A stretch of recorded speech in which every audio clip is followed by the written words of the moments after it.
Yeah, I'm not sure the Spurs fans want to hear it. Neil, what do you think? I mean, can you see a problem arising with Conte if he doesn't get supported in this window? I mean, he's that type of character, isn't it? You know that you're going to get... I mean, I would imagine Daniel Levy knew that beforehand, but he is a very, very good manager. I thought he would have fitted lovely at Man United, if I'm honest. But I can't see Daniel spending the sort of money that he'll want to spend, really. I agree with that caller as well when he said, when he went through the players about not being good. So, the defenders in particular, I think they leave a lot to be desired, So it's going to be one of them that you keep looking at it, and the questions will still be asked, and he'll answer what he wants, but. He does fall out quite easily, doesn't he? If things don't go his way. So it will be interesting to see how it is, because it's a fabulous club, isn't it? Well, we all know that recruitment is so important, Neil. When you was a manager, Neil, did you have like a director? Is it sometimes difficult to, or are you the one who picking the players, or is a director picking it? I mean, at Middlesbrough, when I first went there, they had just statisticians, a bit like Brentford, or he's trying to be a little bit like Brentford, but it wasn't working. I'd be in a meeting and I'd watch a video and they'd tell me about how good they are, and I said, look, he can't defend. He's not my kind of player, him. But he's the best at stopping crosses. He's the best header. I said, I know his stats are good. I'm just telling you, watching the video, he can't defend. So it's one of those that I think you've got to have an input as a manager, but they do come in, when you're looking abroad a lot more now, you have to have names given you, and I do think a director of football's vital now, if I'm honest. Neil, Ray, the right one. I've got to say, looking at it, I don't think there's been any more evidence needed. You look at the Spurs' least recent 3 games against Chelsea, take the 2 League Cup games as well. I think they've been absolutely outplayed. And I think what's come clear is the gap between the rest and the top 3, because we're sitting here talking at the beginning of the week, Chelsea lost a couple of late goals. Could they get dragged out the third place, or the top 3 rather, into the challenge for 4th place? But I just think watching it on current evidence, they've got miles more. These clubs are not going to stand still, Neil, either, are they? I mean, you look at Haaland. Where's he going to go next year? He'd be on the radar. Like when they talked about that guy. I mean, I've just thought the last few years, Dyer and people, I just don't think they're good enough at the back, No. I think they have good games, and I think that sort of fudges everybody thinking, he's turned the corner, we're a good side. But then they go back in the where they were. I don't think they've had I mean, you talk about Rudiger, don't they, today, about Chelsea keeping. You've got to keep players like that at that level, because there aren't many around, and I don't see one Rudiger at Tottenham, mate. I would imagine Harry Kane pulls his hair out of me when he looks behind him at times. Yeah. Oh, well, you mentioned Ali earlier. I think Eriksen. He was the supply man, wasn't he? Just behind Harry. But they haven't got that player now, have they? No. If you look at the system they play, they've got Skip in there. They're all decent players. Yeah. But they haven't got that who can see a pass when they make their run. Son and people like that going to make their runs. Like on Saturday, I know they lost, but when I look at Man City and I look at De Bruyne, oh my god, player.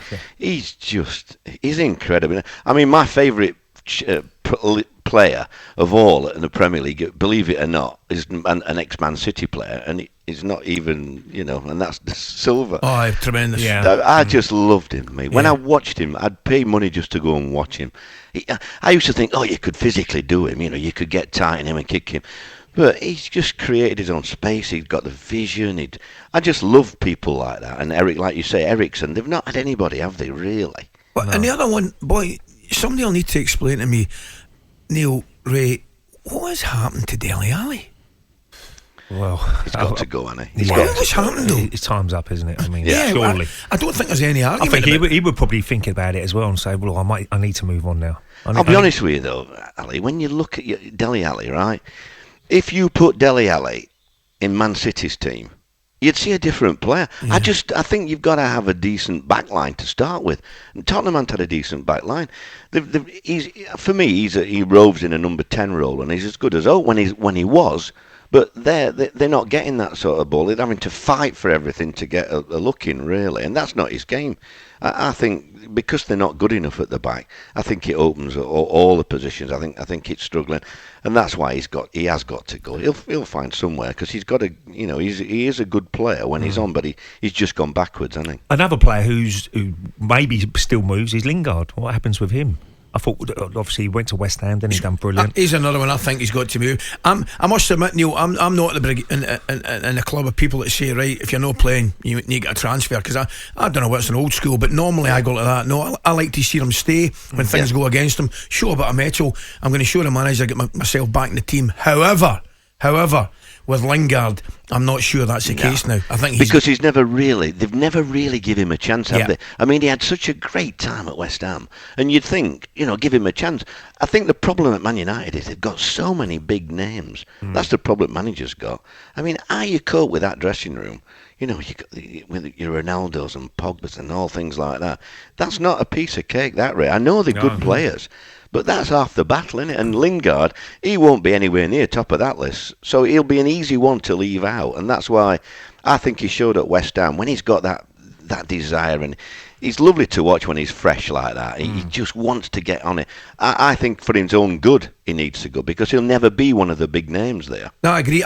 We're actually talking about, for me, two of England's best players at the 2018 World Cup in Russia, Lingard and Dele Alli. So it just shows you how quickly things can change.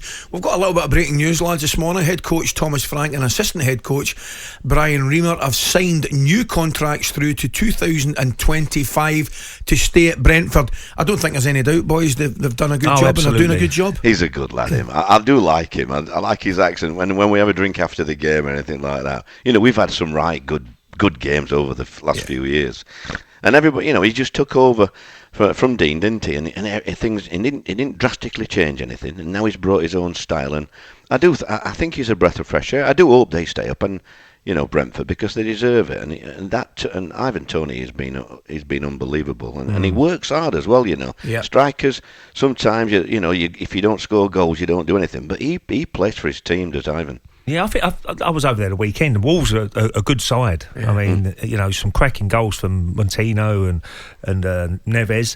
But Brentford, the work rate was excellent. They really, and there was a spell in the game when it was 1-1. They was pushing for that second goal, Brentford, and like all good teams do, like Wolves, hit them on the break, and that's when they got the second goal, and it just knocked the stuffing out of Brentford a little bit. But I've seen enough in that Brentford side to I know they've got a few more points than other teams at the moment, but I've seen enough. They will get enough points, I think, to stay in the Premier League this year, which will be a great season for Brentford. Absolutely. I do worry about the back line, if I'm honest. I don't think they've been punished as much as what they could do. I think that Janssen and the other centre backs, I'm not overly, I'm not sure about them at that level. So it'll be interesting second half of the season if they can cope with that, because they've got forward players. They've got some great forward players. I thought Tony's finish at the weekend, great, fantastic, kept it down, made it look simple, didn't he? Alli? Yeah, good strike. Yeah. So that's the breaking news. Just to confirm that head coach Thomas Frank and assistant head coach Brian Reamer have signed new contracts through to 2025 to stay at Brentford, and very well deserved it is. 9:14.